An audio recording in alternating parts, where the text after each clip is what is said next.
I'm Joan Cleather, and I've always had a love for the theatre. And when my husband Ted and I moved back from Montreal many years ago, where there was lots of good theatre there and lots of good music, we were drawn to the Chester Playhouse. I love its unique mix of professional touring companies and local community talent. After attending many shows at the Playhouse, I joined the board in 1995 and then later served as president and past president. So I had quite a few years when I was really involved with the administration. And as a newcomer, I had a lot to learn. I was a newcomer to the community and to the board. And one of the first things I remember was working with Gail Fraser to develop a membership list. And we wanted to have a membership list that we put on the computer and we could call up by different fields and so on. And we were kind of newbies, so it was a big learning experience. But we managed, and we were able to set it up so we could pick out our members, our sponsors, our advertisers, government connections, and so on. And it really made a big difference in terms of communication. And in order to improve that communication, we decided to have a newsletter. And we called it From the Wings. I have a copy here. And the newsletter was just a simple photocopy sheet. Sometimes it was even 2 sheets together when we had more news. The idea was to bring the members news of what was going on in the Playhouse, the different shows that were going to be there, and also what the board was involved with and things that we needed to communicate. So that was a good thing. And we had, at the time, Chris Hyde was our managing director, and he always had a column in there, and that was always fun for people to read as well. So that meant that we were increasing the Playhouse's visibility in a sense out in the community. One of the mantras we had at the board was, we're not only fundraising, we're friend raising. And that was our idea. One of the big fundraisers we had was what we called a seat sale. And this is a bit of a misnomer because the audience wasn't really buying a seat. What they were buying was a small brass plaque, and they could have it inscribed with their name and a message. And this was it. And we had them etched in Lunenburg at a firm. And then I would take an armrest, I would take it off the seat in the Playhouse, carry the armrest and the plaques over to David Chaplin Saunders, who was a very fine woodworker. And he was very generous as a volunteer, and he would scoop out a little bit sort of shallow depression there so he could glue the plaque in place. Then when the finished plaque was ready, I would take it back to the Playhouse, and with this sleeve I would hammer it with a mallet onto the Playhouse seat. So that was our seat sale, and people loved to come in and find their seats, whether they were named for their grandchildren or a loved one who was no longer with them, whatever. But it was a good feature. And we're going to save those somehow, even with the new reno. One of the most important jobs we had while I was on the board was what we called Reno 2000. And now I know we're in the middle of this other renovation, but in early days, the Playhouse needed some repairs, and we didn't have very much money. But the board decided after long consultation that we might try to have a fundraising campaign of $35,000. That was a lot to us. Imagine our surprise when, to our astonishment, Christopher Ondaatje decided that he would offer us up to $250,000 if we could match him. So the scramble was on. Lots of fundraising strategies, campaigning, grant applications, looking for donors, and we worked away and we raised almost as much as we needed, and kindly Chris Ondaatje did top us up. But we began with what we had raised, and we decided, well, first of all, we needed to have an architectural firm to satisfy the specs for the granting agencies.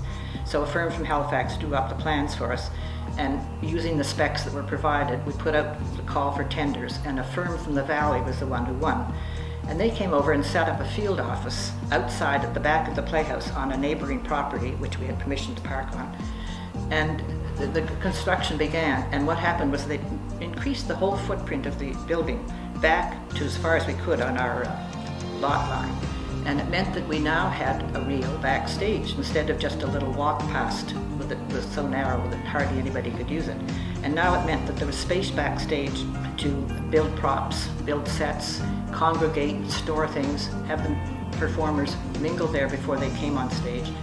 And that was a wonderful addition. But above it was even better because we now had proper dressing rooms and a green room for the performers. And that made a big difference because before that, the performers had a tiny little cramped space at the front of the theater, up above the lobby, hardly any room. The flooring was uneven because that had been, don't forget, it had been a puppet theater and a movie house before we were using it as a theater, so it had no proper dressing rooms. And at that time, the performers had no access to the stage from the dressing rooms. So they had to come down either through the lobby and through the house to get to the stage, or go outside and go all the way around the outside of the building and come in at where there was a door beside the stage. So this was really such an improvement to have real dressing rooms upstairs and to be able to access from backstage and not have to do that.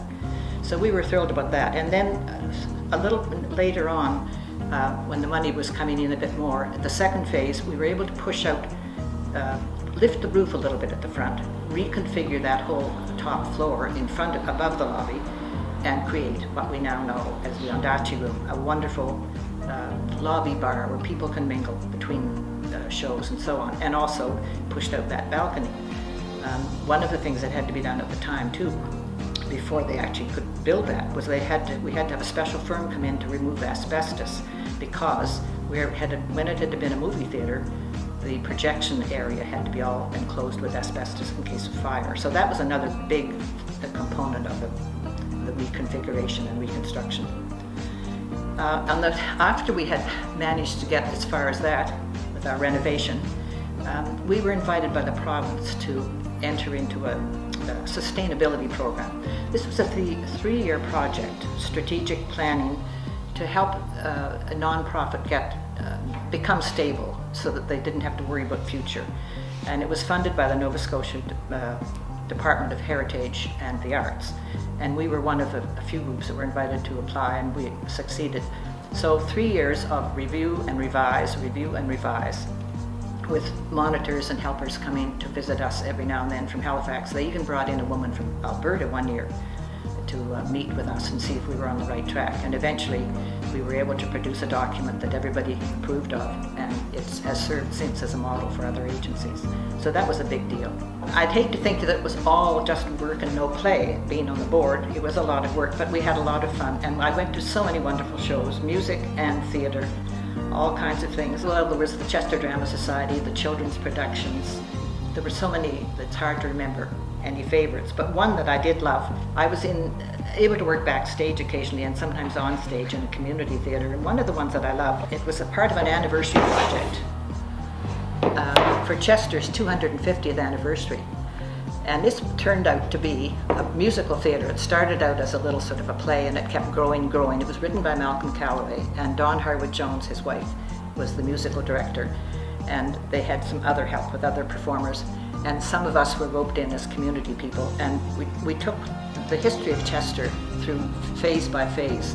And it was really a wonderful, joyful time, and everybody enjoyed it very much. And I'm hoping now, with this new theatre, because I have so many wonderful memories, parties and fundraisers and galas and all those things that we did, I'm hoping that this new theatre will bring many, many good memories to others in the future for many years to come, because the Playhouse is an important part of this community. And I wish everyone well, and I'm longing for the opening in the spring.